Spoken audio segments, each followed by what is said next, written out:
So things have changed a little bit this week.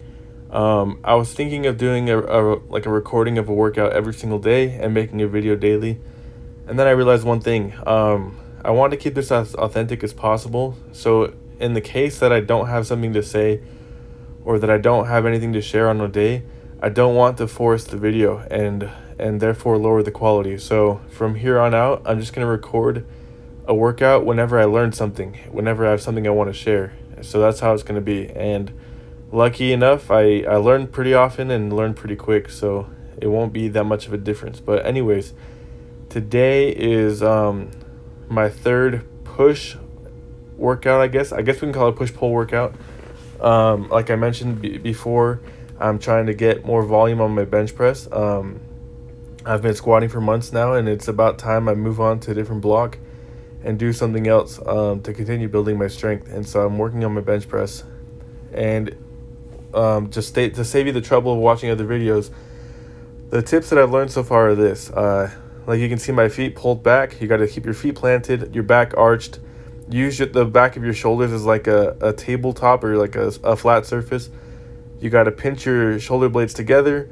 You got to make sure you keep your elbows kind of tucked a little bit. Don't let them flare out. And actually, here's another trick.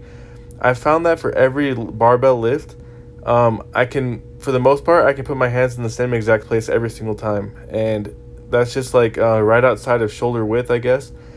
For me, there's always there tends to be like a marking towards the middle of the bar. So there's like the smooth part of the bar. And then where your hands might go, there's like this knurling, I think it's called. And that's where like the textured grip comes in. I always put my thumb on the very edge of that and extend my thumb, and as far as my hand goes, then that's where I close my fist. So I use my thumb as my marker, and then from my thumb out, I measure where I put my hands. And so I do this hand placement for the squat, for the bench. For the deadlifts, it's a little bit in, but basically every single lift has had the same grip. So here I am doing a bench press. Right now my max is close to 225. It's not like I measured it. It's not recent. This is like my max from a while ago. I almost hit 225, and so therefore I'm calculating my training max to be around 80% of 225. I think it might be around 150. I could be lying, but anyways, I found that when I train around 80% and I do it for volume, is what helps me see the most gains. Today I pushed past the 80% because it's like you go heavy one workout and then you do two workouts or so where they're light and you go back to doing a heavy workout and you keep mixing it up like that. So this is my heavy workout for pushing for bench press. So that's all I wanted to say for that. I do have a topic I want to talk about, and I've posted about this on my Instagram. I've written about it, and I have a Google Drive link. That's if you follow my Instagram, you'll go to my bio. I have a link there, and it has links to Google Drives where I've written a lot of things about just general ideas I have. And I wanted to talk about depression, more like mental health, but commonly depression. There's an issue where whenever people tend to talk about mental health, they do so in a way that's way too broad, way too general, non-specific, and nuanced. And I think they do this so that they can spare people's feelings, I guess. Even though every single person on the planet has had to deal with mental health issues at some point, the last thing people want to do is insinuate that someone individually has responsibility for their mental health, which is what I believe is not very helpful at all. So I wanted to really quick name 3 specific things that are causes, or I guess aspects of depression and where it comes from. And if you identify these 3 aspects, you can totally take matters into your own hands and beat your own depression and anxiety. So the list is as follows. So there's physiological causes, and physiology means like your body's mechanics and your biology and everything related to that. So there's the physical sense. Then there's emotional and mental competency, which is like personal identity. Like how true are you to yourself, and how do you choose to live your life accordingly? And then there's the spiritual aspect of spiritual development. And these are the only 3 I think I see when it comes to mental health. Seeing the problems with depression and anxiety will always have its roots in those 3 aspects, those 3 areas. So I'm going to repeat that. the physiological aspect of your health. Then there's mental and emotional stuff, which is tied to your personal identity, how you choose to live your life according to your own beliefs and principles. And then there's spiritual development. And if one or all of these things are suffering because of negligence, over time it'll result in this chronic mental health challenge that we typically call depression or anxiety. I think we need to reclassify what we think depression and anxiety really are. In my opinion, I think depression is related to chronic dopamine depletion. You can look that up and like try and get a sense of what that means for yourself. However, dopamine is a chemical, and I know there's a lot of stuff about neurotransmitters and things that I don't fully understand, but I do know that dopamine is intimately related to your motor functions. So like the typical day-to-day tasks you do, the ones that you do habitually are conditioned through dopamine response. So that means that like when you did it as a child, your brain kind of recognized it wanted to habitually repeat that action. And so you had a chemical release that told your body that this is something you need to do often. And so in our society, unfortunately, we have a lot of stimulants, a lot of self-gratifying things that give us overwhelmingly quick hits of dopamine that tend to short our supply. And so over time, it's like if dopamine was a currency, we're spending, and then all of a sudden, like we're out of it. Your body can't produce enough dopamine to keep up. So I'm going to pause that and come back to the deadlift here that I'm doing. This is a technique I learned from a YouTube channel, but like basically if you're going to start lifting heavy after you've warmed up and you're starting your heavy sets, it's very helpful every set to lift while you're on your knees. This helps your core and your system and like your spine especially to brace against the weight, so you can feel it in a small range of motion before you actually attempt to lift. It doesn't drain you very much at all.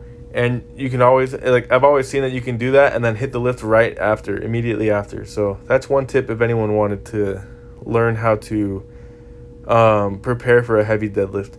Anyways, I kind of got ambitious today and I realized that, like, there's no harm in failing a rep. If anything, it's just a learning experience. So I slapped some 25s on the end. My current PR is 345. This would have been, I think, 365. And I totally couldn't get it off the ground, but I attribute that mostly to my grip strength, but even if my grip was all right, I don't know if I could have gotten it with my hips and lower back. But anyways, returning to the mental health discussion. People want to say that depression and anxiety are emotional things. And in my understanding, that's only a third of the case. Like, there's other things that are intimately connected to your health. Your health is like a whole. It's not just like all the parts of it are not separate. They're all connected. So if your physical and mental health and spiritual health are all compromised in their own way, they all actually pull and tug on each other and kind of unravel at the same time. You need to have all three of those aspects in balance and in check. So what can you do if you're feeling depressed? You need to identify, like what I said, you need to identify where am I lacking physiologically in terms of my biomechanical functions. Like, is my body doing what it's supposed to be doing, and could I be doing better? And then identify, how true am I to my own self? Do I know who I am? Am I doing everything in my power to be myself and also be the best version of myself? Am I blaming things on other people? Am I looking for excuses, ways out of tough situations? All these things have to do with your personal identity, because if you're true to yourself, there's not much anyone else can do to make you change your course, change your actions. When you dictate your own growth is when you'll be able to resolve a lot of these issues and challenges. Anyways, last thing that I wanted to talk about is your spiritual connection with God.